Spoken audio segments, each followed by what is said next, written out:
became apparent to people there was a conspiracy that we were a part of to hide the president's health. Now we want to throw out another medical diagnosis to try to get out from hiding the president's health, which is like, now you have doctors being like, there's no way. It's just popped up all of a sudden. You've made the situation far worse. You've made everyone far more questioning of your motives, what you knew, what you didn't know. People are pulling up these video clips of Biden saying 2 years ago, I've got cancer, right? And then that was at the time being told, oh no, that's a stutter. Like, what is happening here? Right. He's Donald Trump's #1 enemy in Congress, Chicago Senator Dick Durbin.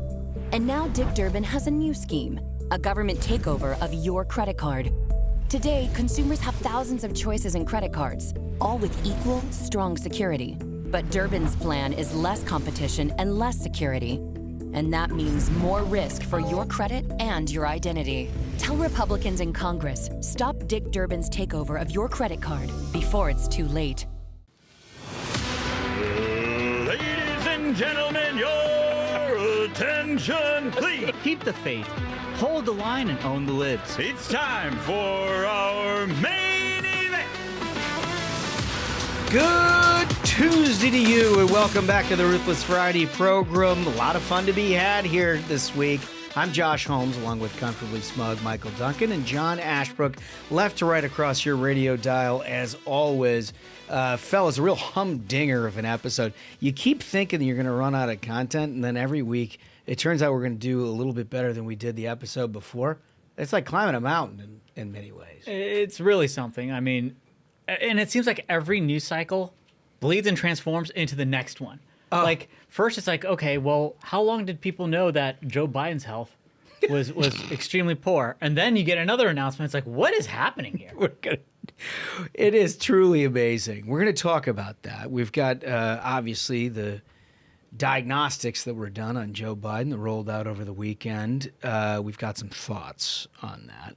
Turns out Hannah Trudo, that we covered here for the last couple of weeks, somebody that... well, I think many of you got a kick out of last week. It hasn't gone away. She decided to re-engage at the end of last week. She did. And we have a few more questions for her, which I think are pertinent to this larger discussion. The fact that she wants to keep talking about it, well, the fellas do too. We love talking. We love to talk. We do it for a living. We love to talk. We got a reconciliation update. What that means to you is like, what are you paying in taxes? Where is all of that? That is the one fight in Washington, D.C. that everybody's got their eyes on, and probably set aside almost all of the other debates in terms of a federal government discussion. Like, this is the preeminent discussion. Probably will be for the next couple of months. We're just going to recap sort of where we're at. We're not going to dive into the nitty-gritty today, but I think that the recap will set the table in a way that you'll find very appealing as an American taxpayer. We got some variety, including a nudist resort. Boy. Crazy. Smug, how do you feel about that? Well, you know, you got to give the people what they want. Seems to do well.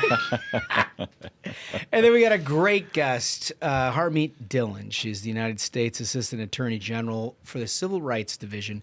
You can only imagine the task of having to go into that operation and actually perform real civil rights law after what it has become under a Biden administration, Obama administration, and really sort of like going generations back and what the left is trying to do. She has provides great clarity into what it is that they're working on. Yeah, what I love about what she's doing is everybody thinks about like this deep state in government in D.C. and they think of maybe the intelligence apparatus, right? Or maybe unsavory people at the Pentagon who are stopping.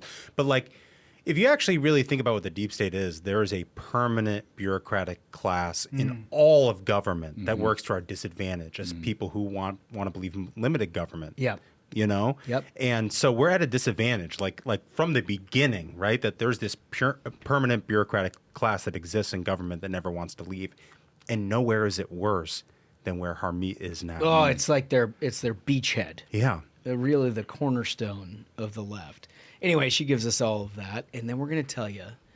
Remember the Tappers? We rolled this out last week. If you didn't watch the episode on Thursday, do it. I mean, first of all, pure cinema. It's pure cinema. But we had an award for what we call the Tappers, which is an award for the greatest efforts to conceal the condition of Joe Biden from the American people.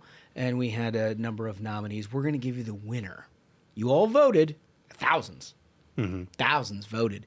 We tallied it up. We're going to give you the winner in this very episode. With all of that, fellas, let's jump right in. So look, we said on Thursday, with the President Trump being overseas and doing deals in Saudi Arabia and Qatar and everything else, that the domestic news media needed to focus on something.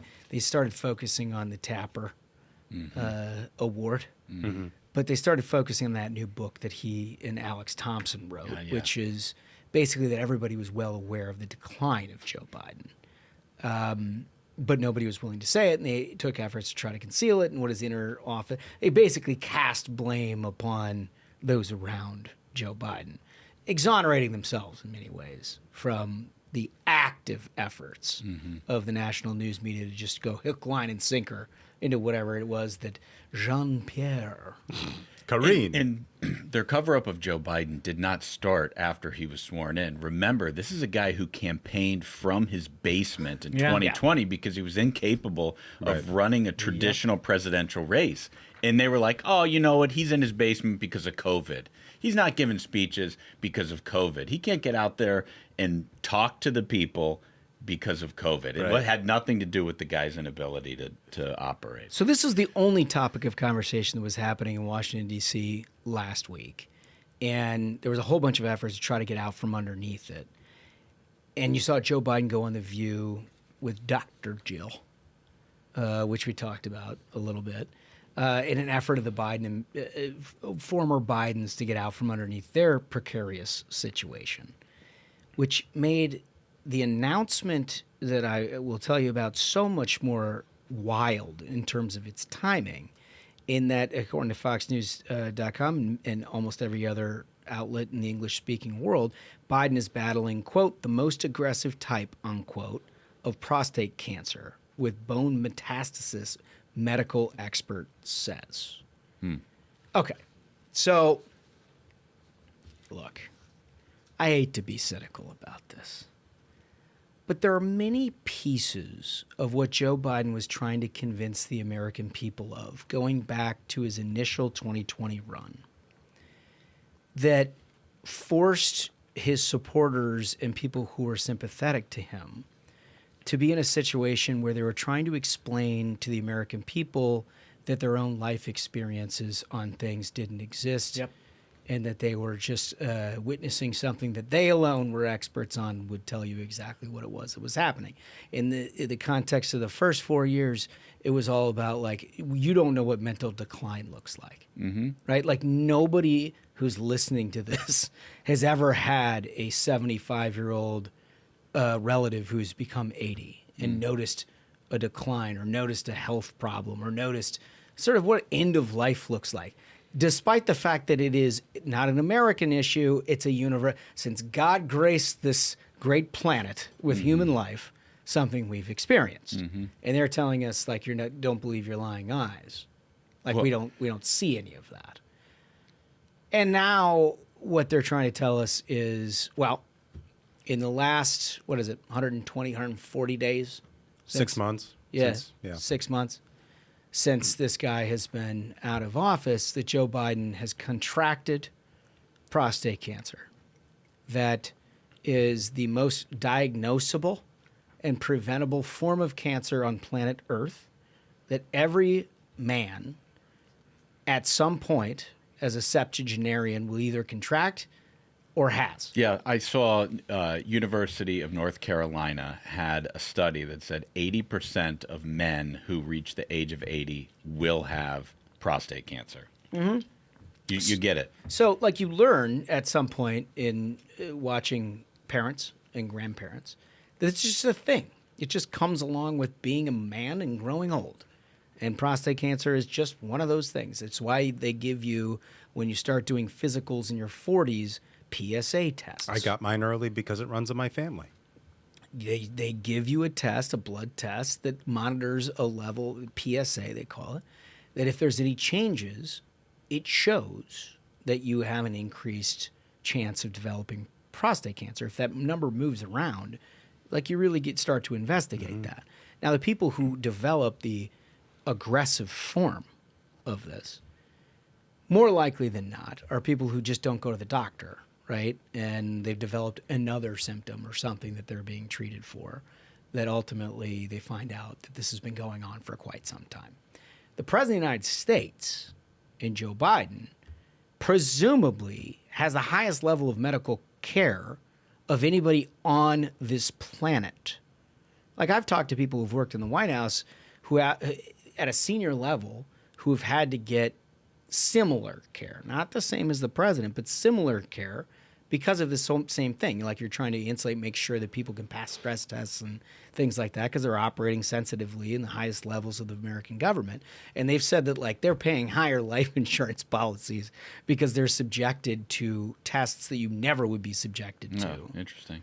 Under just an ordinary care. Like, even if you're being super responsible. But like, they want to be careful. They want to be careful. So these are, like, impossible to ignore fact patterns that this former president, is claiming all of us to believe, that somehow they missed all of this during 4 years of presidency. Yeah, he was president for 4 years, and then 6 months later, he has prostate cancer that has metastasized to the bone.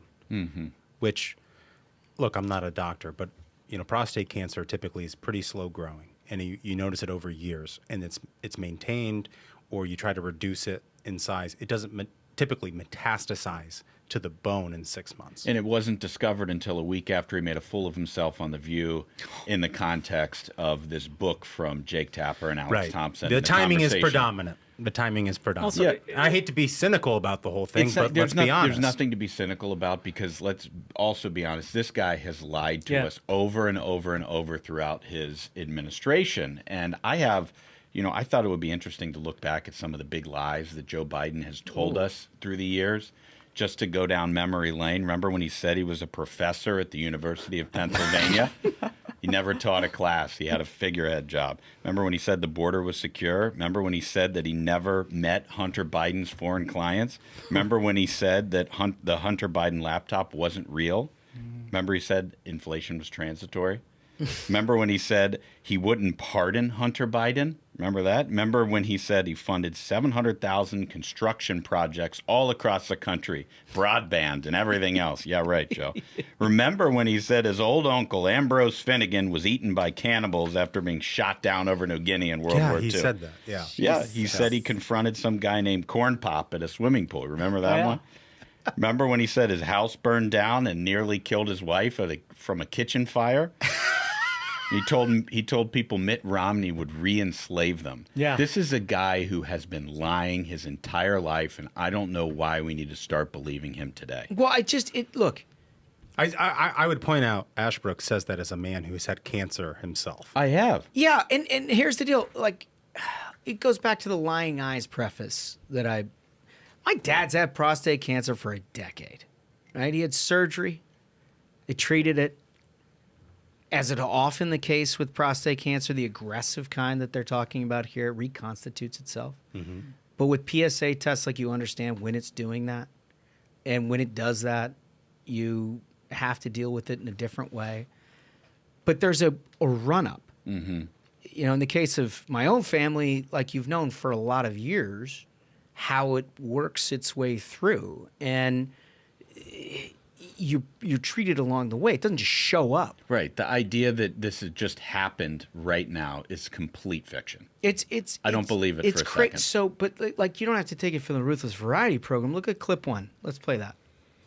You believe it is likely, if this prostate cancer has spread to the bone, that he could have had it for up to a decade, but certainly it's likely. Would it be fair to say it's likely to have had this for at least several years?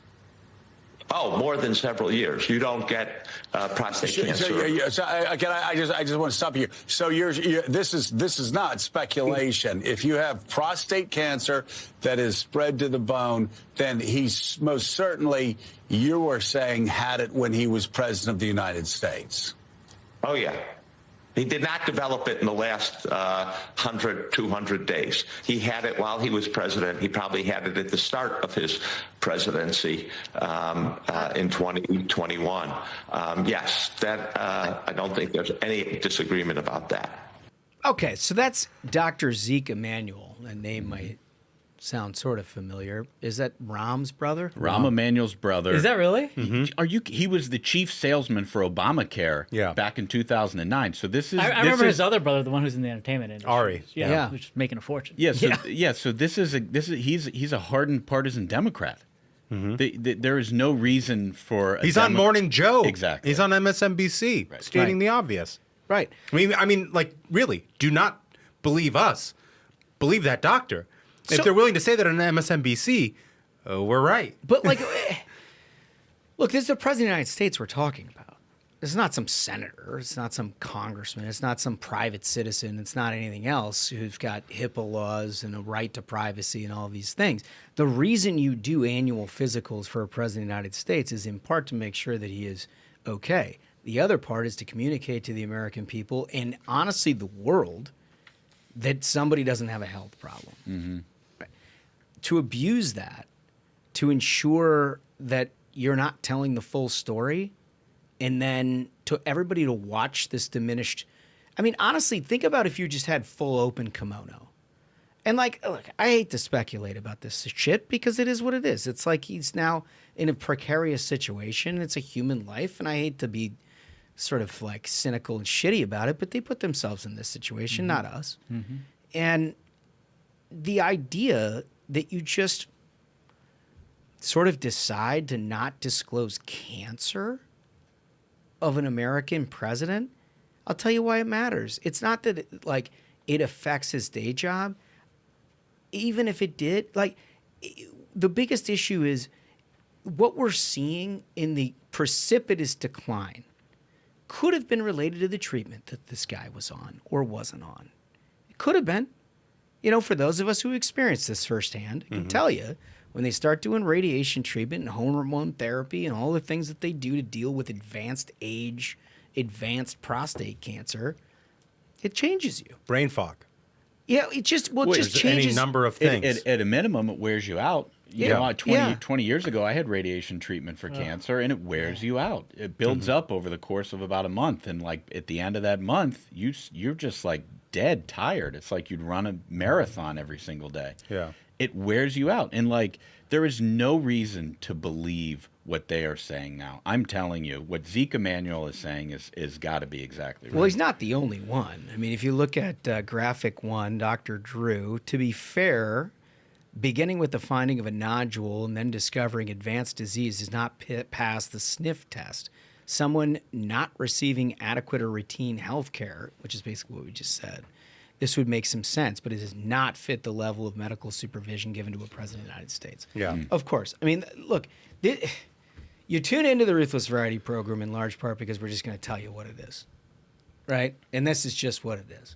Like, a whole bunch of people on media will be like, well, I mean, look, very sympathetic to this extraordinary situation, skeptical about the surrounding. Yes, we are all of that. But we might as well just tell you what it is that we think rather than the whole preamble. Every year, America's freight railroads invest $23 billion of their own capital, not taxpayer money, to maintain the world's most productive freight network. That massive scale is key. It enables railroads to move goods with unmatched efficiency, driving down costs for American businesses and consumers. From energy and agriculture to retail and automotive, freight rail serves every corner of the real economy, and it's essential to America's reindustrialization. Put simply, manufacturing depends on rail. Freight rail is America's engine, built on private investment, driving the nation forward. Learn more at aar.org. Was it Axelrod who was like, I think this is a moment where everyone should stop discussing this horrible book and just focus on... It's like, whoa, Yeah. relax. All of a sudden, you're just like telling everyone, "Yo, shut up about that thing they were trying to get out from Well, it's under." the permission Like, slip. I mean, quite obviously. And look, again, if you want us to cut through this shit, I will tell you my cynical view is they had a horrible, the worst week since the loss of the election in terms of the Bidens last week, and everybody blaming each other for concealing his demise, and then him coming out and providing zero comfort for those of you that did. And then they're like, okay, we got to get out from underneath this, throw the diagnostic out there. Let's make sure that we, now hopefully we garner some sympathy because this is a serious case that, you could be looking at an end of life situation. Obviously, nobody is like looking forward to him being in this situation. That goes without saying. Like, of course, you don't want a president of the United States suffering with cancer and all of that stuff. But the point of this only reaffirms the conversation that everybody was having last week, that they just weren't being truthful and honest with the American people. And now you have actually, it's not conjecture. It's no longer like you didn't notice he couldn't finish his sentences. Now it's like, well, he didn't tell us he had cancer. I mean, talk about making a bad situation worse. yeah, yep. I mean, the thing is they're like, so it just became apparent to people there was a conspiracy that we were a part of to hide the president's health. Now we want to throw out another medical diagnosis to try to get out from hiding the president's health, which is like, now you have doctors being like, there's no way this just popped up all of a sudden. You've made the situation far worse. You've made everyone far more questioning of your motives, what you knew, what you didn't know. People are pulling up these video clips of Biden saying 2 years ago, I've got cancer, right? And then that was at the time being told, oh, no, that's a stutter. Like, what is happening here? Right. And then you hear this tangentially about coming out of this book of, like, they were hiding information from Biden himself, his handlers. His doctor was like, you people are going to kill this guy. Like, now you've got a real mess. Now you've got, okay, what all was being hidden not just from the public, but from Joe himself, which makes things so much scarier because then it's like, so who is running the auto pen? Right. Who is actually making these decisions? Dude, this is the most important thing about the Biden situation is that it's like the cover-up is continuing. They do not want Congress to investigate everything that they did to cover up his inability to do his job and what all of the Elizabeth Warren staffers were doing behind the scenes without the light of day to take advantage of the situation. They don't want Congress investigating that. It's also an indictment of an already poorly regarded media, which considers itself the great check and balance, right? That's the fourth estate, as they refer to themselves, and it's always about bringing truth to power. And they will tell you the story that you don't necessarily want to hear, but is happening behind the scenes because it's in the interest of the American public. Well, no more is that less the case than this particular episode. Can you imagine if we find out that not only were they covering up the diminished capacity and there's hundreds of people who are contributing internally to try to shield the American people from all of this, but then he also had cancer and nobody asked the question? I mean, to me, that's one of the biggest things is like, perfect example, Ashbrook's best man, J Mart. What article is he writing? He wrote an article in the New York, Times about how, the Pope's brother is on Facebook posting some pro-Donald Trump stuff. We confronted him about it. It's like, are you for real? This is what you guys are covering? You're not covering that the president pretty much is hiding that he had a cancer diagnosis? Unbelievable. Yeah. No, I mean, look, I'm going to do this before we go to the break. The Axelrod thing that you talked about, Smug, can we just play clip 2? His medical condition now, his announced medical condition now, do you believe that silences or delays a lot of conversations about his, last year and a half of his presidency for now? Yeah, well, I mean, I think those conversations are going to happen, but they should be more muted and set aside for now as he's struggling through this. It just goes. No. It's grotesquely cynical to suggest we have to stop asking questions about how you covered up this old man's poor health. Yeah. Like I'm sorry that he has cancer, but using that as an excuse for us to have to stop asking questions is so grotesque. I don't even know when Dude, to start. they've weaponized our empathy against us for so long. I'm sick of it. You don't get that pass anymore. Like you're putting masks on kids, making them cry, and you were having a ball doing it. Also, you're calling us idiots also, when we like, said to stop. Not for nothing, but like we've learned through some of the reporting of this Jake Tapper, Alex Thompson book that Joe Biden couldn't remember the name of Jake Sullivan, his national security advisor. Yeah. Yeah, it seems important. Seems important. Like maybe if you get in the Situation Room. Yeah. Like Joe Biden, who didn't know the difference between, He's also worked with them for 25 years. The president of Egypt, he called the president of Mexico. Like, are we going to end up bombing the wrong country because Joe Biden doesn't know? That ain't a stutter, folks. That ain't a stutter. It ain't a stutter. With all this in mind, it seems to me that this might be a good question of the day for the Ruthless listener. You got to like and subscribe on the YouTube channel, and when you do, when you submit your question, we'll read them all. We tally up your responses to our question of the day. But this question in particular, should Congress investigate this cover-up? It doesn't seem light. It's one thing when you're just sort of concealing a truth. Yep. It's quite another when you're concealing a truth that might have had material impact on the lives of Americans. Is this something that Congress should deal with? Be interested in your responses. Yeah, I mean, I don't know. White House doctor saying he's fit to serve in all of those physicals. Right. No reference to any elevated PSA levels or anything. How is that possible? Right. I don't know how that's possible, given everything that not only we've said, but the doctors that we showed in the earlier segment said. It's just impossible. It seems like it. And I mean, there's a million cynical questions. I saw people online who were asking, did they even hide this from Joe? Mm-hmm. And was the plan that, well, if Joe gets reelected, then we get our first woman president? I mean, we already know from that Tapper Thompson book that there was discussions of putting him in a wheelchair for the second term. Well, they're concerned that he would survive. Why would you be concerned that he would survive if you didn't have reason to be? And like, if he can't remember Jake Sullivan's name, how are we supposed to believe that he understands the pardons that are being put in front of him? Bingo. All of the presidential orders and heavy. everything that's being put in front of him on a daily basis. I do not believe he understood those things. Congress needs to investigate. Yeah, I don't think talking about a guy who has prostate cancer is nearly as cynical as exploiting it for 4 years so you can get your agenda done. Under his nose. Point. Right. Good point. Well said. That's our question of the day. When we come back, the latest from Capitol Hill as Republicans attempt to pass the great big beautiful bill that President Trump has in mind dealing with your finances. Right after this. Qualcomm is designing and developing the next generation of AI, connectivity, and low-power, high-performance computing right here in the U.S. We support President Trump's call for America's industrial revival, an agenda focused on restoring strength, scaling innovation, and securing our competitive edge. Our partnerships with Aramco Digital and Humane reflect that mission, putting U.S. technology to work, transforming global industries, and proving that American leadership still sets the standard. Qualcomm, engineering human progress.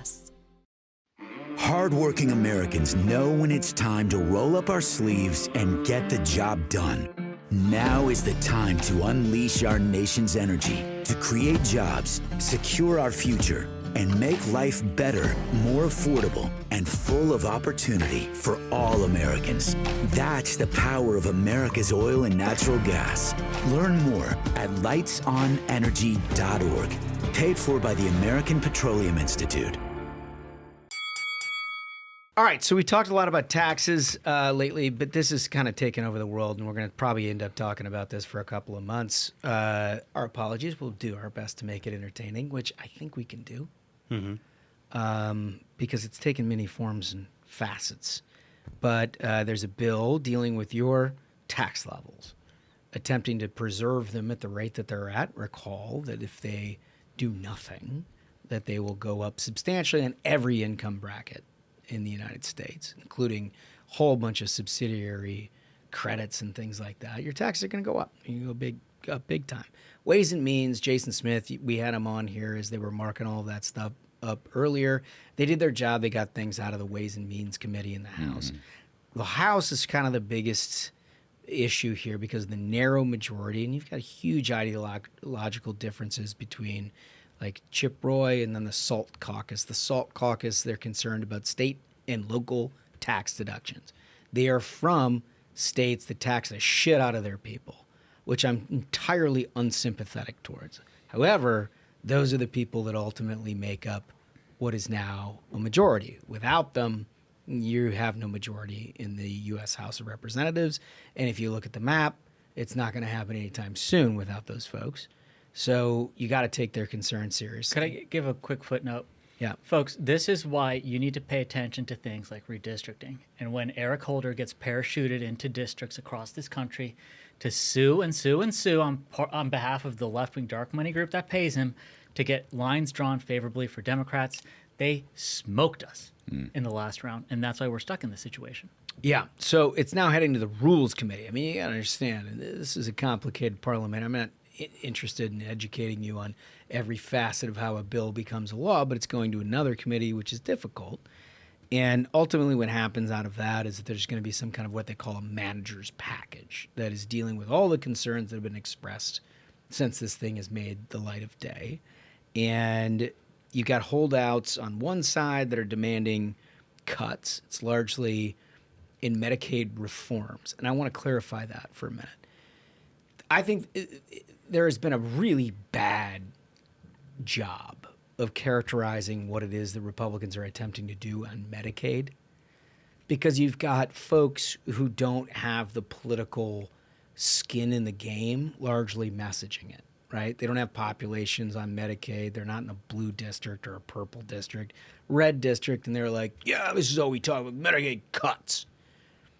The reality is they're not talking about Medicaid cuts at all. They're talking about reforms, things like work eligibility. Like, is it too much to ask that a 28-year-old dude who's sitting on his couch rather than going out and getting a job attempts to try to go out and get said job in order to qualify for full medical on behalf of the American taxpayer? We're talking about part-time work requirements. Yeah. We're talking about 20 hours I mean, a it's week. just the lowest hanging fruit. And I would mention it, like, you could be in school for 20 hours a week, or you could be volunteering for 20 hours a week and still qualify for Medicaid through these work requirements for Medicaid. The idea that you could somehow characterize this as a cut, because we're supposed to accept in the United States of America that people who are able-bodied, who are 18 to 65, can just sit on their couch and never do anything. This is the United States of America. Like, go live in fucking Europe. Right. Go live in Europe if that's the way that you think about the world.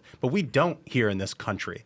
Like, I'm sorry, but like, that is not a cut to Medicaid. That is expecting people to do the bare amount of civic engagement Row the boat, dog. into our Row the country. boat. That's the thing. It's reform. I mean, we have to say that a million times. Yes. Don't let the Dems get, because the Dems want to call it cuts because they want to scare you. They want to be like, oh my God, people who need this are getting cut. This is a reform to the system because, as we see, the system is not working well, and it's heading towards bankrupting the entire country. And not only that, it's politically incredibly popular. I don't know if you remember that Supreme Court race we had in Wisconsin. Not the most recent one, but the one previously. Yeah. Also on that ballot was work requirements for Medicaid. Yep. And it passed. Yeah. As Republicans lost that Supreme Court race by 20 50 points or yeah. whatever, it passed. Yep. It is incredibly popular among the American people that there be a base level civic engagement in this entire country. You can't just sit on your couch and collect from Medicaid. If you're able-bodied with no dependents, you're not disabled, none of these things. It's just insane that we've allowed them to sort of, change all of this rhetorically into some sort of cut. It's not. It's just accountability. We're cutting the waste, the fraud, and the abuse out of the system. Well, I will tell you, you brought up Jason Smith and what he has done. And after some of the tweets that we've talked about here on the Ruthless Variety program with these House members who were like, yeah, maybe we should raise taxes on X, Y, and Z. Jeez. You got to tip the cap to Jason Smith because he has resisted all of that up until this point. He has prevented the tax hikes that people have asked for without any understanding. I don't understand why they're asking for it. I don't know how a Republican enters a debate about taxes in this country and offers up the idea that we might raise taxes. before we even get to a debate on the floor with Democrats. You're just going to go ahead and offer that up. I mean, have you read The Art of the Deal? You're just going to give up all of your leverage and decide that maybe on the table is raising taxes? Are you a fucking Republican? Right. Exactly. It's hey, I saw this, multiple $billion the Doge found that our country wastes in our federal government. And my first thought is, Somebody I guess we got to pay for that. Somebody ought to pay for that. Exactly. And it's like you have these Republicans who are adopting Elizabeth Warren policies and pretending like this is the right thing to do. So Jason Smith, he didn't raise taxes on carried interest. He didn't raise taxes on small business owners. He didn't raise taxes on job creators out there. And I think you got to tip the cap. Well, so, I mean, I think our poster child this week, and listen, it's Ruthless Friday program. We do this without regard to what team you're on, but this is a Republican congressman from New York, Nick LaLota. LaLota, shit, from what I can tell, but this is what he has to say. The one big, beautiful bill has stalled, and it needs wind at its sails, allowing the top tax rate to expire, returning from 37 to 39.6 for individuals earning over $609,000, married couples over $731, breathes $300 billion of new life into the effort. It's fiscally responsible move that reflects the priorities of a new Republican Party to protect working families, address the deficit, fix unfair SALT cap. Hold on, let's asterisk that for a second. And safeguard programs like Medicaid and SNAP without raising taxes on the middle class. Okay. God, all right. Listen, dude, I've had it. I've absolutely had it. You heard about the work requirements that we're talking about with Medicaid. If you know anything at all about the way that the Democrats work in this system, is you create entitlement programs for pretty sympathetic populations. Then you expand the eligibility over time. What you do is you find the oldest and the poorest amongst you, and you create something called Social Security. Then you say, well, they need health care too, and you start Medicare. And then you expand the eligibility for that over time until they become entitlements for anybody who is even close to retirement age. And then you keep trying to expand that. Then you create one where you say for the poor. We'll call it Medicaid. Except at this point, what we'd like to do is just send it as a slush fund to the states to make them manage it. But we'll just not really watch the bottom line on that. And we'll start one for kids. We call it S-chip. Poor kids, right? Then we expand the eligibility for that. Pretty soon, when you expand the eligibility of all these things, which you saw under Obamacare, and let me make that clear, what Obamacare was basically doing absolutely nothing with your care or with your coverage. It just expanded Medicaid. It expanded the number of people that qualify for this Medicaid situation. It also threw you into a situation where you had to figure out how your health insurance works. And by the way, it's gone up at a higher rate than it did before. This is their plan. This is what they do. It gets even worse is then they sprinkle in some politics into it where they're like, okay, why don't we expand it to non-citizens? Why don't we expand it to anyone that we can let in the border because we think they're going to vote Democrat?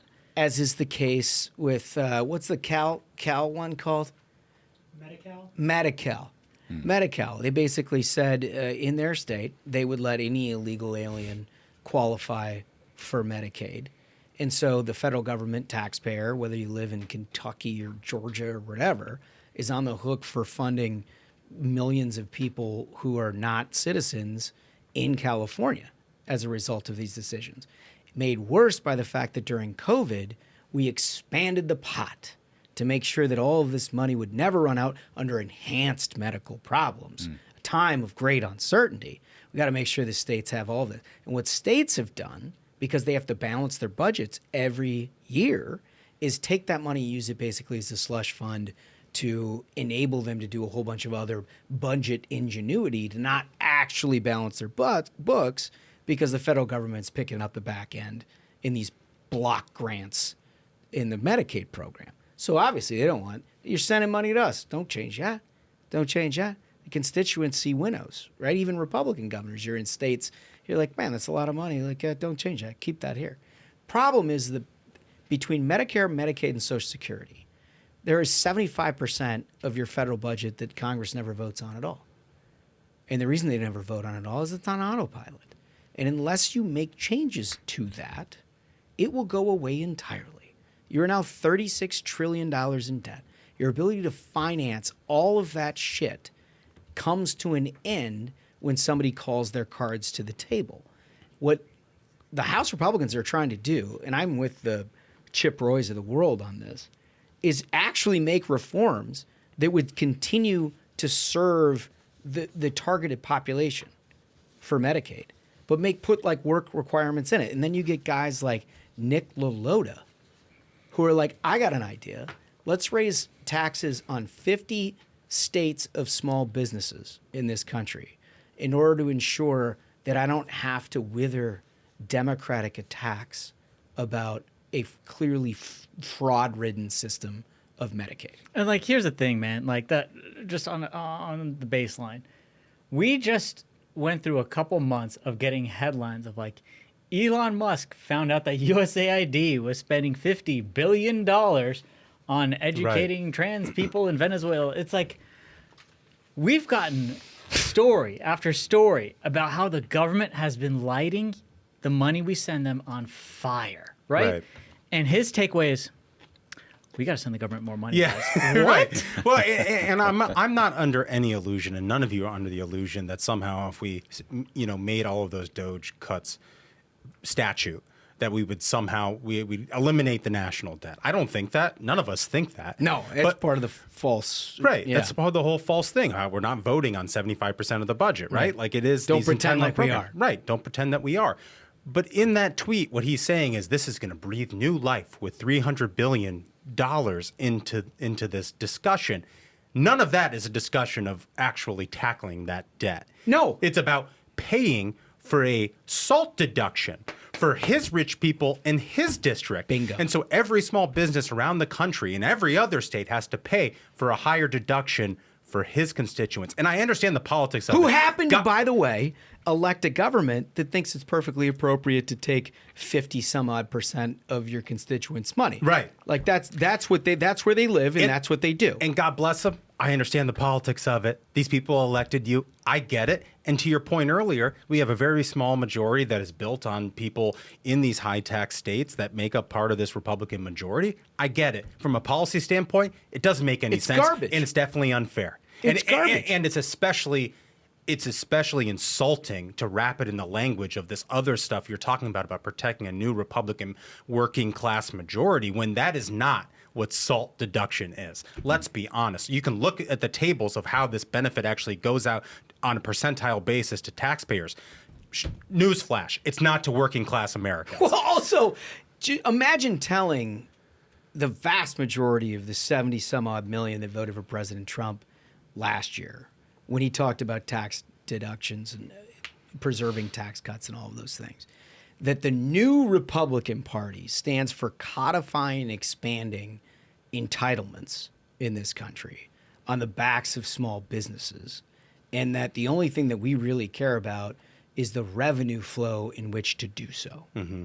Do you think that Republican majority would look the same? Like, of course not. That's not a Republican Party any of us signed up for. Like, the crazy thing is, either you believe that this is taxpayer money that the government is fortunate enough to deal with and you ought to ensure spend it wisely, or you don't. And the you don't part of it is where Democrats are, that they just think that this is their money one way or another. You're fortunate enough to live in the United States of America. We do as you see fit, and we'll tell you what the rules of the road are later. Those are the two differences between this party. When you muddy that water, you are creating an inability to ever win elections at any point ever again. Because like, I understand that people, there's social conservatives, there's fiscal conservatives, all kinds of things that have brought you into this tent. And I agree, the working class component, very important to what President Trump has brought. But let's not mistake that for a buy-in to a Democrat light agenda that is everything to do with expanding an entitlement state, living in a socialist country, because that's what it is, by the way. That's what this is, socialism. Expand entitlements, tax unsympathetic characters in order to pay for it, run up massive debts, and then turn around and be like, we did what we could. We did what we could. That's what socialism is. That's how the decline of every socialist nation that we've ever seen in this country. Like, that's not what the Republican Party stands for. There has to be an adult in a room at some point to be like, yeah, I'm going over this ledger here. It's 75% of the shit that we are dealing with, we're not voting on. Maybe we should take a look at that. You know, maybe it is that the American taxpayer deserves a little bit more out of the already 36% that small businesses are paying, or what have you. Not to mention the fact that we've got the biggest chasm in the most progressive tax code in the history of the world, in that you've got the top 10% paying 65, 70% of the taxes. The top 50% pays 98% of our federal income taxes. Yeah, I mean, just look at the stat, right? So, okay, what we're doing here is trying to figure out how people who don't pay taxes pay fewer tax. Like, are we just paying people? Yeah, we're dividing 0 by 0. That's what we're doing. We're just paying. So now we're just figuring out how to pay people to not pay taxes. Right, and there's 7 million American males that are working age, that are not disabled, that are out of the labor participation force in this country. Like, have some fucking pride in your country. Pick up a fucking oar and row. Like, this is not the shit that I ever thought of with the Republican Party, where you're like, well, let me think of the most sympathetic audiences to get to, and let's throw them a tax. I understand they're paying 0 into our collective good, but let me make sure that we codify our political support by making sure that they pay negative $2,500 a year. Like, pick up a fucking oar and row. Either we're in this together or we're not. That's the only winning message the Republicans have ever had. And believe it or not, as is evidenced by the Wisconsin election that you pointed out from years ago, people will appreciate that, because vast majority of you out there are watching the deduction on your taxes. You're wondering where the hell it went, and you're putting in a hard goddamn day's work to earn it. And it just evaporates. So you get guys like this who are like, that, you know, it's okay. They don't have to work. I don't want to take the political heat. Yeah.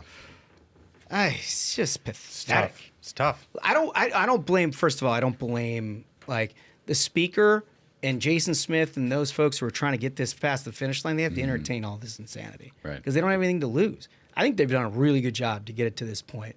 I hope they can move it forward. But, like, that core, I mean, the reason we're so animated about this is not because of this bill. Like, I think they're going to get this bill done. I think it's going to look good. It's that you can't have a foothold in a Republican Party, a conservative party, that thinks that it is the government's money. Yep. You can't have it, because then you'll have two parties that have it. And I can tell you, for your kids, if you look at them, they're 10 and under, they're not going to enjoy the country that we've enjoyed. They're going to be stuck with all the mistakes that we made. They're going to try to bail their asses out like all the socialist countries that have been failed states before us. Like, that's the end of the story. Anyway, when we come back, we're going to lighten it up.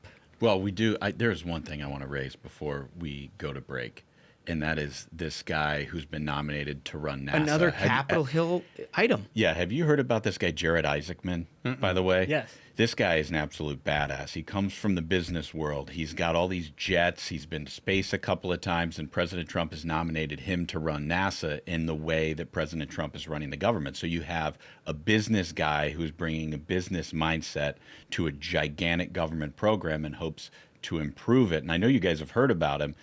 He's been nominated. Hopefully the Senate will take him up and vote on him this week. Is this for a lot NASA? of tech folks like him. Like Elon likes him a lot too, right? I think that was what I think that's right. Talk about an operation that need a little bit of reform. Yeah. Yeah. Right? I mean, when you've gotten to a point where you have to outsource everything. Elon's like, I need help, man. Overrun. Right. It's, I mean, it's the picture of that. I mean, you get this giant bureaucracy that's getting outpaced by private industry over and over and over again, and yet they have the ability to do great things. We saw what they did in the 60s with the moon program and everything else.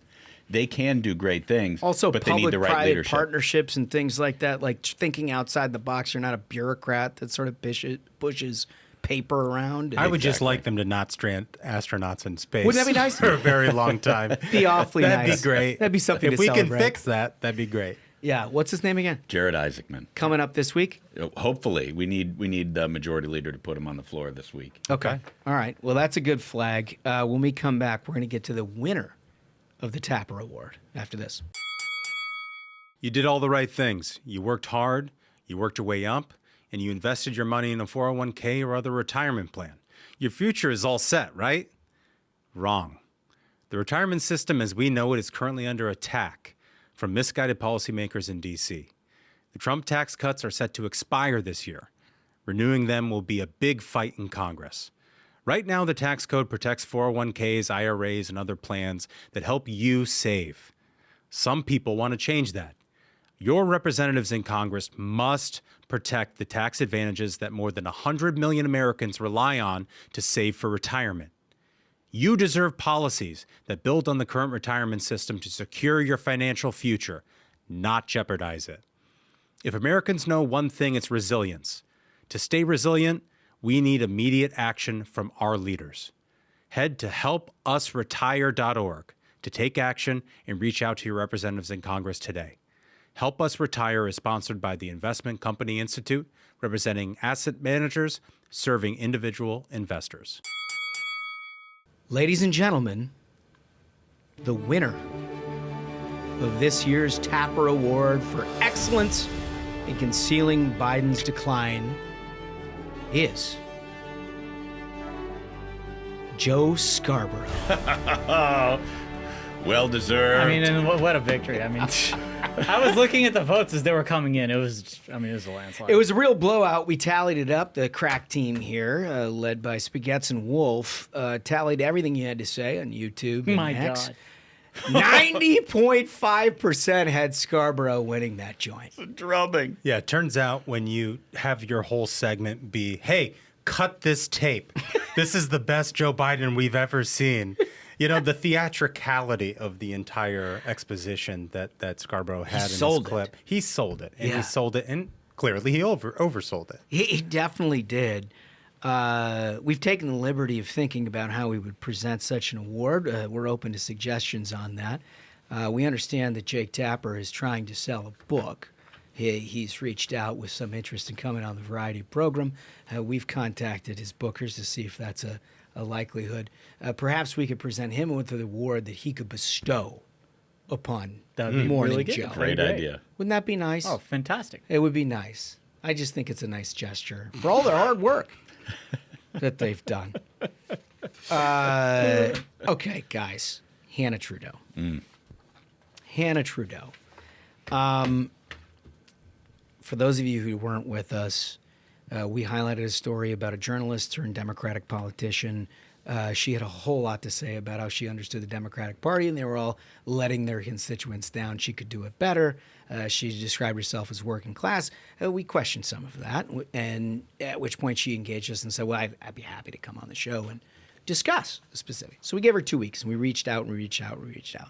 And she was nothing. So we decided last Thursday to do a show that highlighted some of the questions that we had in her absence. Right. Knowing that, if, again, she has a change of heart, she can come on and just discuss all of that. She didn't. And so we did the show, which was, by the way, very good. Excellent. It was very good. If you didn't catch that last Thursday, you should tune in. But she responded not to our inquiries about her coming on the show, but to the show again itself. And I thought that was interesting. Yeah. It's an approach. Graphic 4, if you don't mind. She first starts by two young, especially single in parentheses, women who are thinking about running for office. We know how this goes. I reached out to the Ruthless podcast about policies that impacted my family growing up here in New Hampshire. They chose personal attacks on my look, style, and dating. Okay. So that didn't happen. So everything she describes was an absolute lie. And to instantly couch herself as the victim, being to young, especially single women. This is it's a misogyny play, right? It actually made me think she was maybe qualified for a Democratic primary. Yeah. I would point out that what she's describing as attacks on her, none of those were levied until she ghosted us for 2 weeks, and we were merely working with the material that we had. The questions that seemed to contradict her message. Yeah, she makes it sound like she sent us a white paper of all of her policy positions and we ignored her, which of course is not true. She had no contact with the Ruthless Variety program in the intervening 2 weeks. Yeah. She offered to come on the show and discuss her policies. We reached out multiple times, gave a lot of time, kept asking. She ghosts. And then we were like, okay, let's go through some facts. Yeah, it's like... and then she's like, I am being attacked for being a single young woman. No, you're not being attacked for being a single young woman. You're being attacked because you're saying you're running for Congress in New Hampshire. You live in D.C. You have a Ferrari to sell in Miami. And a place in Manhattan. And a place in Manhattan. I mean, those are legitimate questions that anybody in the media should ask you. Personal attack on my looks. I don't remember saying anything about her looks. Well, that was a lie. I mean, we didn't say a single thing, but she can go off, lady. Well, and to paraphrase President Trump, there's plenty of material to work with on that, but we didn't. We didn't do that. We didn't do that. Her style, well, if your style is having a Ferrari, if that's a style, I guess. You know, what I hear is that she didn't deny that the Ferrari was hers. Yep. Well, was, to me, the funniest part of all this. She seems to acknowledge that the Ferrari is hers. It's like we were being extra careful because we're, extremely highly trained journalists and how we just provided what we have seen. We didn't know if the, what was the name of this website? Luxy. Luxy was her profile. Luxy claims that they do research and they check identification and everything before they let profiles be posted. She essentially just acknowledged it's all real. Okay. So all of our reporting was completely true. Yeah. So, she ingests all that and tries to reframe it, which, look, that's what she's a politician, right? And just to keep with the truth, Luxy says that it is not a sugar daddy website. They have definitively said that. They say that. They told everyone. Right. It is not. So it's important to add that disclaimer. Yeah, that's important that we know, and you know as a listener, it is not a sugar daddy website. But so then she wasn't done with that. She came back with yet another, because we invited her on again. Basically said, not only are you welcome, we renew our efforts and we'll valet your Ferrari. Yeah, we offered to valet the Ferraris. Yeah. It's thoughtful of us. So she came back with that on graphic 5 saying, sorry, gentlemen, I like fashion and Medicare for all. Oh, interesting. Yeah. $15 minimum wage. Mm-hmm. You can try to shame me into not running. No. We're not trying to do that, ma'am. Oh. Let me be very clear. I want you to run. I have no interest in shaming you out of running for New Hampshire. One, because you hate progressives, but not for being a fabulous woman. Live free or die, #NH politics. So she's get trolling on that. Yeah. I want to add something real quick. Oh, go ahead, Josh. I was just going to say it is a shame she decided not to come, because I know Spaghetti would have loved to valet that Ferrari. I mean, he would have given anything to just drive a car that was made by his countrymen. Man that made in his homeland. Really sort of the pinnacle of Italian power in a lot of ways. Right. Yeah. So this is another little tired thing of, we all showed you guys these images. And for her to be like, sorry, gentlemen, I like fashion and Medicare for all, $15 minimum wage, Medicare for all. She's running as like the people's champion, fighting for the working class. Like she says that over and over and over and over again. Where would she get the idea with this like Medicare for all, that like someone should pay for all her stuff? Where would you get this idea? Can we get graphic 6? Oh boy. The caption says, "Thank you for buying me 20 Birkins and Kellys. Oh my God. Less than 1 year because you said I, quote, had to have them. For not playing the Hermes game and for paying twice the retail to get the colors I want. I wish you could see this. You would smile and laugh. The exotics were your favorite. You named every piece. This is our working class champion." Well, so for people, why can't everyone just, pay for my stuff? Yeah, we can't see it, and we are smiling and laughing. Well, I just want for people to understand this, if maybe you aren't familiar with the handbag game. Josh, can you describe, what it is to get a Birkin, Birkin bag? Look at purses in the highest end of quality have a limited availability, and no more so than Birkins and Kellys. They live in the Hermes family, as one knows, but they're not available in an Hermes store. In fact, you need to be what they would consider a high-end customer, somebody who's purchased tens of thousands of dollars of retail in order for them to even discuss whether they have them in the store at all. Like they don't. You can walk in to a Birkin store or to a Hermes store and say, "Let me see the Birkins." They could have 100 of them in the back. They'll say no. Like they have to know you, and then they'll like offer you the chance to observe. And so what happens is these things, I think they retail from like $15,000 to $18,000 for a purse. But what happens is in the aftermarket, which is what she's talking about, I think here, is that they're like double that because you don't have access to exactly what it is that you want. So people who actually obtain them put them for sale. Yeah. So, but to put a finer point on it for our audience here, you're looking at a closet of 20,000 or 20 Birkin and Kellys. So you're looking at a retail value conservatively of like $250,000. Yeah, it says here that we had handbags. We had an expert evaluate, and they anticipated it's well over $300,000 in handbags for our working class champion who doesn't understand why everyone can't just buy you stuff. These are Why can't someone else just pay for your stuff? It makes sense. Well, right? how else is she going to transport her hammer to the mill? You know what I mean? Like she needs something to hold it in. She needs something to hold her tools. And you can't just walk from your Ferrari to the mill and carry all your tools. Yeah. You got to have a bag. Isn't she started as just like a human interest story, and then she engaged us and sort of like, well, all right, we got stuff to say. And now she's like the perfect depiction of your modern day Democrat. Yes. Yeah, the limousine liberal. Where she's like, yes, I want you to pay for healthcare for absolutely everybody, but I am going to enjoy $400,000 worth of handbags, a Ferrari, and as you can see from our next post, there's more in graphic 7, a palatial townhouse, in which she says she's thanking a significant other of hers. My understanding is not the significant other that we framed up in the first episode that we did on this last Thursday, but a different one. Thank you for giving me my dream home. She got a house? Got a house. She got a house. Got out. You're telling me she has $300,000 worth of handbags and a free house? Yeah. And a Ferrari. Okay, hold up. So maybe you do want the kind of person who can finesse houses and Ferraris. Imagine the deal making skills. No, right I mean, here. it goes, honestly. Finessing. You want to talk about somebody who can get a deal. This is somebody, she's limited in her utility. On a journal salary, bro. But what she's got to work with, boy, is she made paid off. I mean, this is amazing. Like, oh my God. This is again like millions.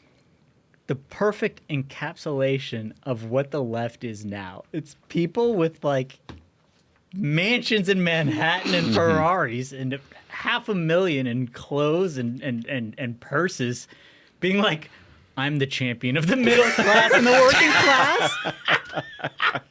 This is amazing. I mean, so, but here's the thing, Hannah, if you're listening, and I know you are because you've responded to each thing, come on in. We can discuss all of this. I think you can tell we have a sense of humor about it. I think everybody would enjoy it. If you don't, you just want to kind of chirp off the sidelines and do kind of what you've been doing already. We got more. We can keep doing this as long as you want. We have not hit the bottom of the barrel of the stuff that we're working on. Let me just tell you, it gets even more interesting than we've already done. So, like, you want to keep playing this game? Deal. Let's do it. Let's do it. Or you can come in and, it's a lot easier. Be like a leader about it. Yeah. All right. So that's our Hannah Trudo. You guys want a little bit of variety? Absolutely. Yes. So there's some folks in Carolina. So this is a Carolina thing? So when someone says Carolinas, it's probably from South Carolina who tries to this is outrageous. Launder their horrific reputation. It is by South throwing Carolina. Themselves up. You were right. I called it. Smug called it. It is South Carolina. Every time. Spartanburg, to Every be exact. Spartanburg. This is from the Post and Courier, where they report that a nudist resort sits in a rural corner of South Carolina. Its naked 5,000 offers gives you a glimpse inside. It's a 5K. Yeah. Oh, Wow. yeah, it's a 5K. Okay, so you can go anywhere and do a 5K, but you can't go anywhere and run a 5K naked. You can do literally a 5K run completely naked. My first question is, why would anyone want to do that. Well, it's a nudist colony. I think it comes with the territory. But like we're all familiar with the human body. Mm-hmm. Yeah. There are some serious, shall we say, restrictions to comfortably running 5Ks without clothes on. Mm-hmm. And, both male and female. Right. Like it's not a... You need some support. Well, apparently they've figured out how to do this. Tracksuits are out, birthday suits are in. At least that's the prevailing vibe at Carolina Foothills Resort's Buck Creek Streak 5K on June 14th. So you may not be too late to sign up for this thing. It's a couple of short weeks away. The clothing optional race at the nudist resort in northern Spartanburg County has recorded 161 people that are signed up so far. My guess is this is not your typical marathon runner. No. If you go to the turkey trot and drop your drawers, you're probably going to get arrested. Not so at the Buck Creek Streak. They've got a nice little, like New York Post style. Yeah, they do. Way of it, which takes place entirely within the confines of a private community and away from the public eyes. Folks can sign up until the day before the race, but race day sign up is limited to folks who have been there before and have already had their background check. Yeah. If they have important. If they have to have a background check that tells you the whole thing should not be happening. Yeah. But you prepared, the clothing optional nature of the resort doesn't extend to the pools in the hot tub.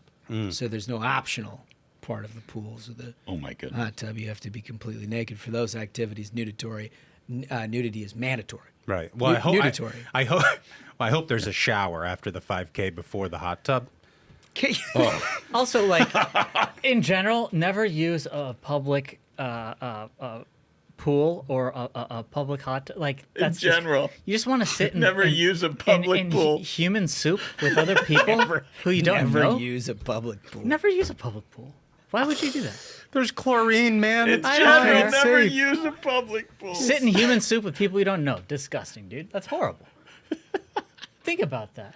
And this is, of course, I called it right off the bat. It's South Carolina. They found the one thing more disgusting than their barbecue. Mustard-based sauce. Dude, you're taking some territorial shots here, but I just want to, functionally understand what that... Imagine just as a man, unless you're really not a blessed individual, running 5K without any sort of support. You're going to hurt yourself. It strikes me as a really bad idea. I mean, you're going to hurt yourself. Everyone's going to hurt themselves. Big pain involved in that. But, I mean, that's the thing, is this is clearly just sick people. This is sick people. If you have any familiarity with this particular run or any nudist run, we'd be interested in how people take care of this sort of thing. Like, is there... Bring back shame. And so many parts of life now. Bring back shame. So many problems. I mean, you're just going to be bruising your danglers. Hard. Bruising your danglers. It's just going to be all Let's put a fine point on it. And Dangerous for a man. Imagine that mess. You know, they have those volunteers that stand out and they have to give you water along the raceway. Can you imagine all that mess coming at you? Like, think about what you got to see. No one's winning this race. What is it? Everyone's a loser. 5K is a little over 3 miles, right? Yeah. Yeah, so, 3.1. So 3 miles plus with a helicopter, something's going to get turned around in there. You're gonna have a problem. Somebody is leaving this race with testicular torsion. just like bean bags everywhere. I mean, how do you even? You know what makes it worse is, I gotta say, like 99% of the time, these news colonies are just old people too. So it's just like, now you're really... A lot of jiggling. It's just the worst situation for everyone. And there's a lot more elasticity as the older you get in that particular region. Just a nightmare. Yeah. And women are not immune to this either. I mean, they've got their own set of issues involved. I mean, she's whiz. Well, that's a great hard transition. I'm not even sure how one does this, because I'm attempting to introduce an interview that is somebody of great moral clarity and upstanding and very significant figure within the United States government. Somebody who's doing us a great good. Hard to do after that story, but I'm going to give it my best shot. Listen, you've heard her here before. She's absolutely terrific. Somebody who has fought the good fight for a long time and is now doing it on the inside for the first time here, Harmeet Dhillon. I want to welcome to the program somebody you've heard here before, but she's now got a pretty impressive title here, fellas. Something that is core to what Americans were talking about in terms of turning directions on a Biden administration to a Trump administration. She is the United States Assistant Attorney General for Civil Rights Division, Harmeet Dhillon. How are you? I'm great. Thanks for having me. Listen, a big undertaking. And for those of you who don't know, when the libs are in control of Department of Justice, they basically insulate themselves and try to use it as an arm of their social agenda. There's probably no division where that is more present than the one that you're currently heading up. Yeah, I would agree with that. People have written in former Republican administrations how tough a nut to crack the Civil Rights Division has been, because it is a part of the executive branch. So you would think when administrations change, the policies change, and the career people will go along with that. And nowhere is that less so in the entire federal government than the Civil Rights Division, where you find people who've spent their entire careers there doing their social justice agenda, and they're not very happy to be told that the policies have changed. And so it's been quite an interesting several weeks since I got sworn in. You've had an incredibly long and distinguished career in the legal community. You've also been a huge part of the larger conservative movement over the years. Confluence of those two things and your work in civil rights and all of these pertinent issues that you're working on now gave you the qualifications to be a part of this. First of all, we're all glad that you're there because we've seen this come and go with administrations in the past where you're right. The Civil Rights Division in particular is used as basically an enforcement arm of the liberal left to try to get people to cow to things like DEI policies. I imagine day one you step into this joint, pretty daunting to try to figure out how to navigate all of that in a system that's literally built in large part to try to resist what it is that you're up to.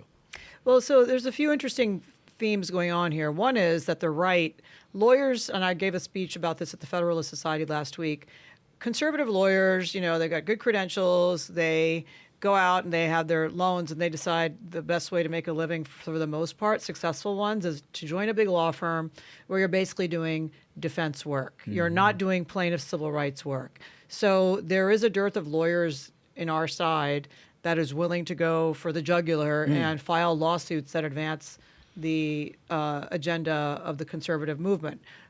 Sort of originalism, restraint, adhering to statutes and sort of protecting law enforcement for all people, and like not just seeing for one a side. career as a basically an activist rather than sort of a career as a monetary value. Correct. Right. So that's a thing. Now I have happened to do that, as you say, for my 32 years of my law practice. Since day one, I've gone to court to protect religious liberties and girls in sports. Religion at the United States Supreme Court, winning 3 cases there during COVID and suing governors. So that's sort of a mindset of using the law as a tool on our side. And luckily, what I've been able to do is find a number of lawyers who have also come into the government who have the same viewpoint as I do and the skills to back it up. And what we found when we came on to our job was, as you can imagine, a number of, you've seen those pictures when the Obama DOJ, not the DOJ, but the White House turned over. You saw all these officials standing there like that. Oh, yeah. It was like that. It was like that in the DOJ. A lot of crossed arms. A lot of crossed arms, a lot of furrowed brows, a lot of resistance theater. Yeah. And so I made it, I had to do a bunch of HR training and ethics and, well, very important. Get how the right to use words. the government credit card and all of that for the first week. So, sort of 8 days in, I'm like, okay, let's get to work. And I wrote a memo for each of the 11 sections of the Civil Rights Division saying, okay, a little bit of just guidance here. I want to make sure everyone's on the same page of what your job is now. And it started with what the statutes are that we enforce. So let's say the housing statute, we enforce the Fair Housing Act, or if it's employment, Title VII, or sports, Title IX. And then I said, these are the president's executive orders that pertain to these subject matters.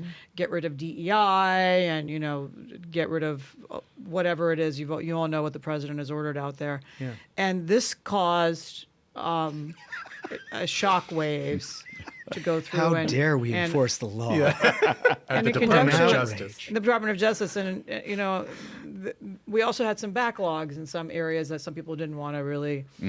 maybe wasn't being done efficiently, FOIA and some other things. Yeah. So what we did is, the areas where we were sort of shifting resources to others, we kind of shifted some of the managers to those areas like call it customer service, responding to FOIA requests, which is citizens asking what's going on in my government. I think that's important. There was a 6-month backlog in that section. You're like, transparency. There's also a complaint adjudication bureau. So we transferred some people to that. And all in, over 220 lawyers, which is about half the department, quit the Civil Rights Division. And then mission accomplished. As Moving well. on. So look, I am assuming the best with others, and we are working hard. We, as you can see on social media, I hear about something happening. I mean, as we're speaking this afternoon, we've opened up an investigation into the mayor of Chicago's statements over the weekend that look like racial preferences in hiring there of a particular background, which is illegal. Yeah. And so we're opening up an investigation to see if that's indeed happening. And so things are happening in real time. You have a head of the Civil Rights Division who's in touch with social media. A lot of information comes to me that way, and then we open investigations. We work with the EEOC in cases like this one I just mentioned. We work with Department of Health and Human Services, the GSA, and Department of Education in cases of higher education discrimination, antisemitism, and DEI. These are joint investigations that we're doing because those agencies give grants. And so the grant making is at risk when they fail to follow the law. And this is how it should be. Yet, again, this is sending shockwaves through higher education that the money that they get from the federal government is associated with a promise to not break the law. So that second part is somewhat problematic for some of these schools. I'm curious on two parts of this. Like, number one, how do you deal with that issue in higher ed, in particular with DEI, where you've got some of these universities who are now doing DEI by a different name and sort of like relabeling these officers who would have been a DEI officer as like, now I'm an enrichment officer or whatever, you know what I mean? And then how do you deal with the issue? I'm curious at DOJ, because we've seen this across the Trump administration as he sort of tackles this bureaucratic morass of like this idea of malicious compliance when it comes to some of these issues where you see these bureaucrats who are trying to actually screw up the agenda of the president by pretending they're actually complying with it. Are those issues you're dealing with? 100% all day long. So on the first one, we are relying on whistleblowers in these institutions as well as great journalists.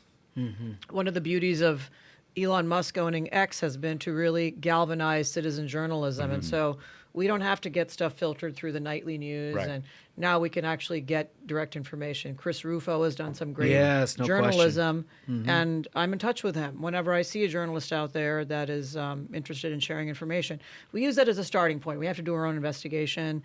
Agencies like EEOC have subpoena power over certain areas. And so we are very focused. And even as I just mentioned with less staff, we're highly motivated to get to the bottom of this. So we're working hand in hand with the White House and others on that.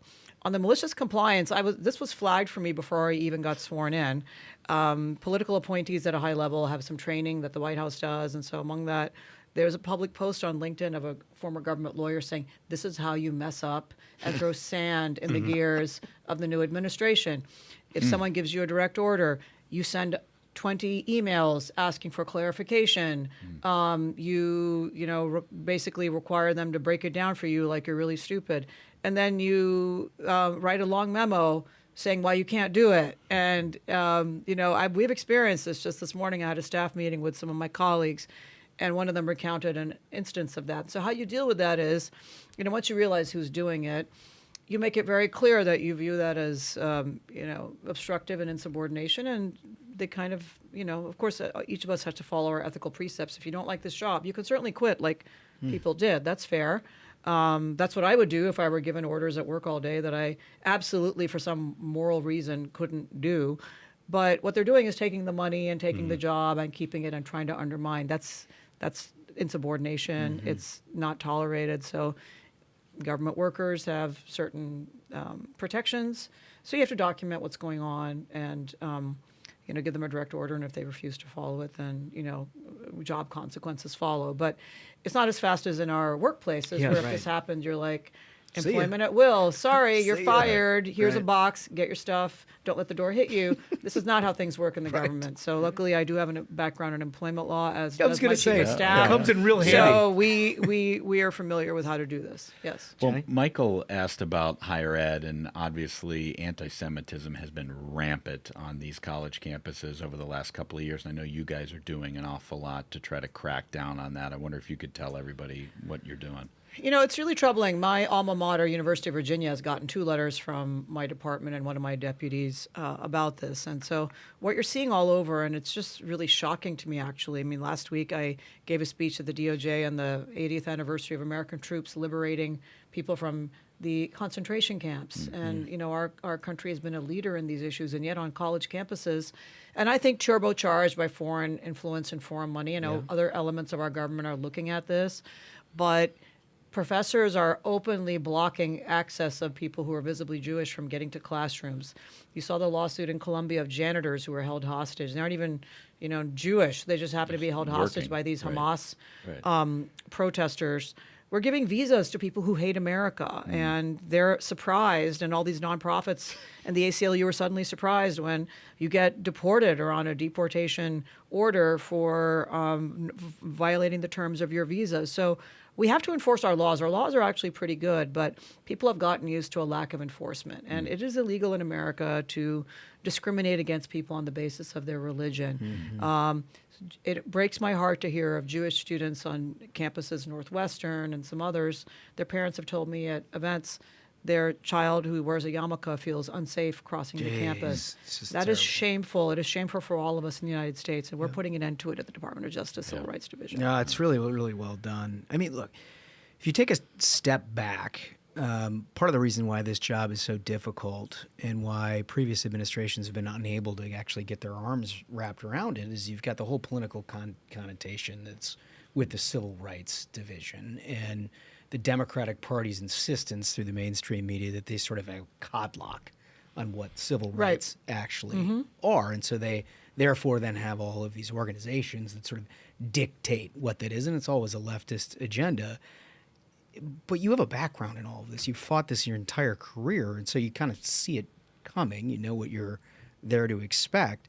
And when you walk into a place like this and you see all of this stuff is just sort of a political mask to try to get this far left progressive agenda through, I got to imagine the weight of your entire career gives you a significant amount of viewpoint on how you go about undercutting what it is they're trying to do here. Well, it's interesting. So at the level of assistant attorney general, in prior Trump administration, prior Republican administrations, including the first Trump administration, you have people who are coming in and their goal is really to, it's like, call it 10 out of 10 bad, okay? Yeah. We want to slow it down to 6 or 7 out of 10 bad and, not really mess with these career people. It's a hassle. Right. And just slow it down. There was no concept of weaponizing it in the other direction or just like enforcing the law even-handedly. Let's start with that.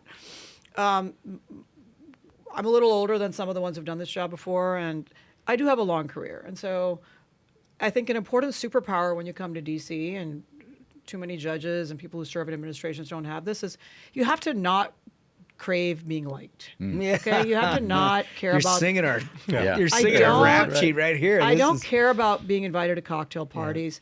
I don't care if people like me or not. I'm a plaintiff's trial lawyer. That's my superpower. I do not care, and that isn't necessary. And so I've surrounded myself with people like that as well.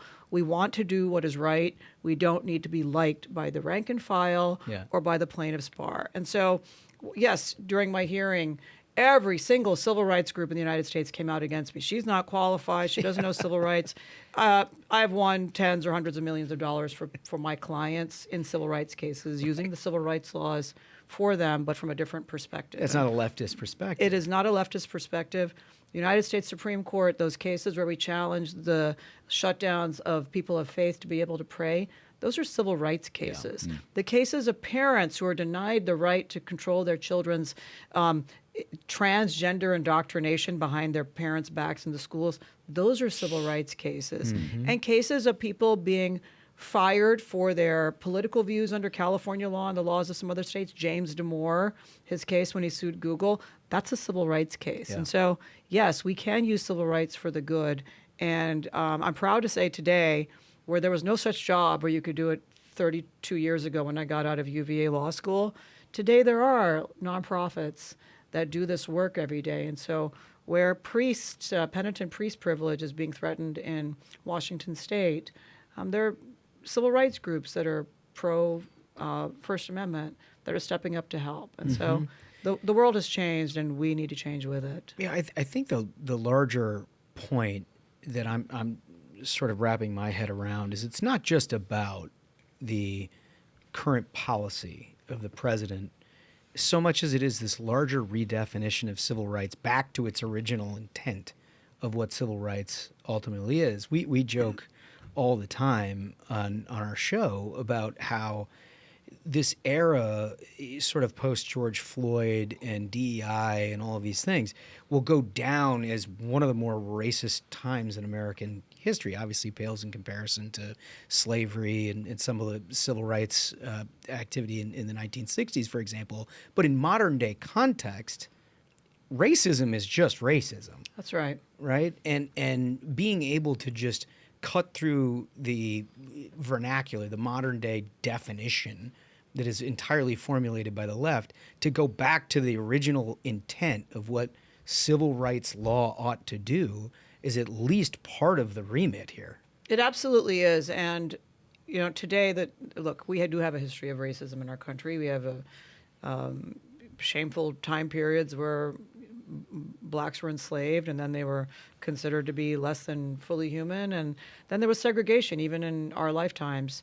And today in 2025, like I said, we've been dismissing some consent decrees, ancient consent decrees that are 50 years old. We did one a few weeks ago. Look, if I see some segregated school district in the United States today that is disadvantaging people of color, that's a problem. But I'm not seeing that. What I'm seeing is the opposite. I'm seeing special advantages for certain minorities, not others, and disadvantages. I mean, we've seen this in San Francisco where, gosh, there are too many Asians getting into the elite magnet schools, so let's stop that. Let's shut that down, and let's impose busing instead. Busing in 2024. The United States Supreme Court wrote in Students for Fair Admissions that Harvard couldn't get away with doing this anymore.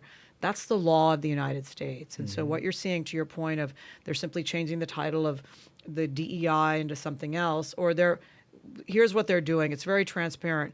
Everyone has to now do a personal statement that has them describe how they have overcome difficulties in their lives, and if they have, and how they've helped other people overcome difficulties. And I saw this in UC Berkeley's application for chemistry graduate student admissions. Describe what difficulties you've overcome in your life. I mean, organic chemistry, does that count? I mean, that's a difficulty for me. I remember that when I was pre-med at Dartmouth, but existing no, isn't it's one irrelevant to being a good chemistry PhD. And so that's how they're doing it. And they're openly defying. Harvard is openly defying this administration. This administration is taking away billions of dollars, and it's all going to shake out at the end of the day that you can have whatever discrimination you want in your admissions. You can't get federal money, and everybody except for Hillsdale is taking federal money in some way or the other in America. So those are the facts of life, guys. It's going to be painful, and they're going to learn that lesson. Does it? Look, I try not to be surprised by anything that the left does these days, but you've been involved in this area of the law for an awful long time. You've seen the evolution of it.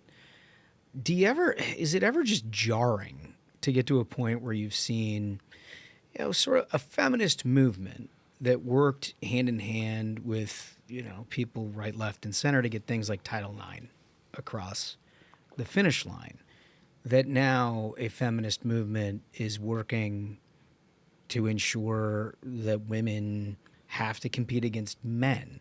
I mean, did you ever imagine at the beginning of your career when you're dealing with civil rights law, you're now sitting in this position that you are in, and the same people that were arguing for equal rights, for fair representation, that have also now gotten to a point where they're like, no, men and women's sports.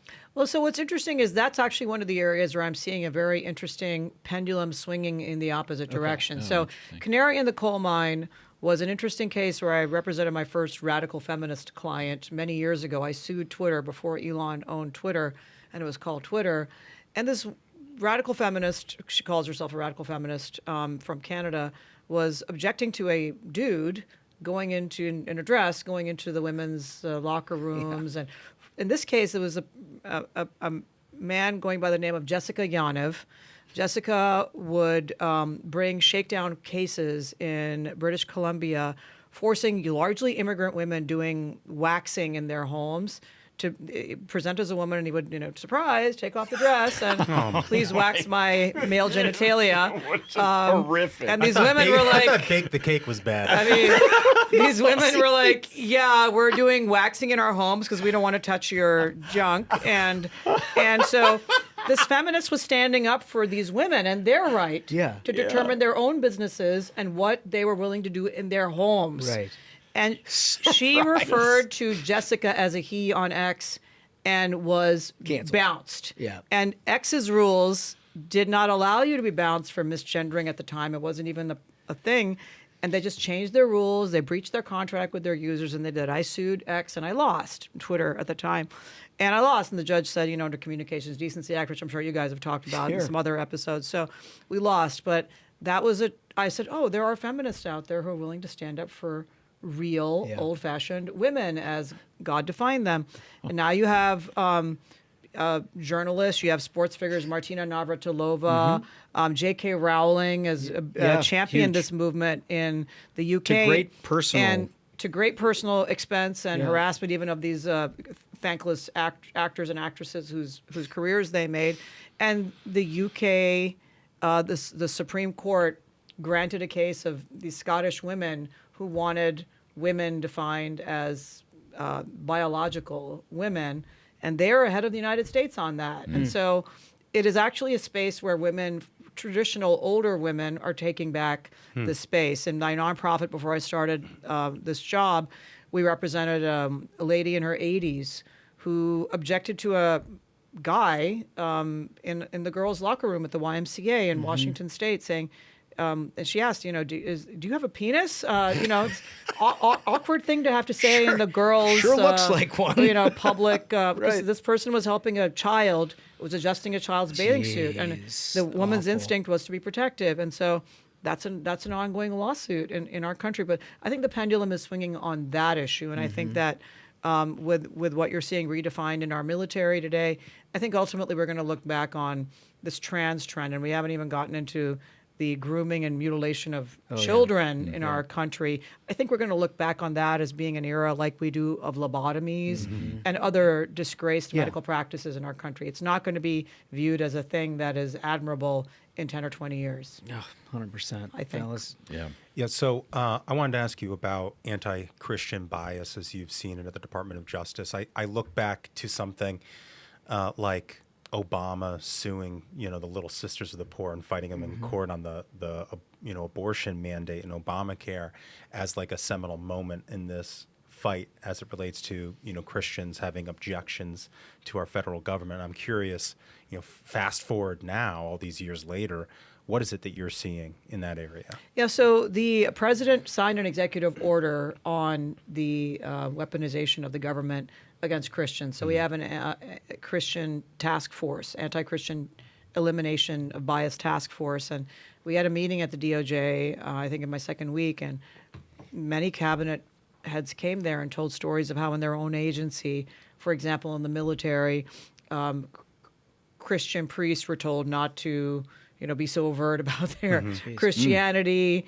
There was widespread, thousands of people lost their jobs, including throughout the federal government, for refusing to take the COVID shot on the basis of their faith. And so many other examples where faith, and particularly the Christian faith, has been marginalized. And we're ending that in this government. we as the federal government, we don't have jurisdiction over everything, but we certainly have jurisdiction over the hundreds of thousands of government employees, and ending that bias is important. And faith is important to our country. It's literally the basis on which our country was founded. And so we are making that front and center in DOJ civil rights, and other agencies are doing that as well. Yeah, man. Well, I can't thank you enough for doing it. Also, pretty wild to think you invite a priest in with the collar and be like, hey, can you tone it down? Tone it down a little, right? Like, well, it's sort of what I do here. Yeah, it's kind of the job description that God gave me and my church gave me. So, no, we want people to be, we don't prefer one religion over the other as a matter of law in the United States. That's what the First Amendment means. It doesn't mean we ban and expel faith. And faith is so important to providing so many resources in our country. The left would like us to believe that the government is our mother and our father. The government provides you all the resources. that's It's right. a form of communism. That's right. And in fact, it is faith institutions of all faiths that are the first on the ground in instances of the flooding in North Carolina, and in providing resources to people who are homeless and hungry, adoption services for unwanted children. And so that faith is important to actually living a better and safer life in the United States. And countries that have eliminated that have seen a degradation of their quality of life. You see that in Europe as faith has become marginalized. And so it's great to see that resurgence here in the United States. Really, really well said. In pursuit of actual civil rights for the first time in a long time within the Department of Justice, Harmeet Dhillon, thank you so much for joining us. Thanks for having me today. Man, she is so smart, and we're lucky to have her in that job. She's obviously working very hard, and she has a ton of issues in front of her, and it seems like she's knocking them down one by one. And anybody from the DOJ, if you happen to listen to our nudist colony segment, please do not arrest the Ruthless Variety Program. Arrest that. We didn't do anything. We did nothing. All we did is report. We report the you decide. Exactly. Oh, I love it. Remember to like and subscribe here on the YouTube channel. Give us your comments for the question of the day, which is, should Congress investigate the ultimate cover-up that the Biden administration did? Maybe even some journos. I know that that's a little touchy, but hey, it's worth talking about. Put your thoughts in the comments. We'll read them here on Thursday. With that, fellas, I think we did it. I think so. Absolute banger of an episode. Gentlemen, thank you so much to Harmeet Dhillon. Thank you so much to our dear listeners. Remember, if you have not yet subscribed to the YouTube, it's more fun in video. So, until next time, minions, keep the faith, hold the line, and own the libs. We'll see you Thursday. Stay ruthless.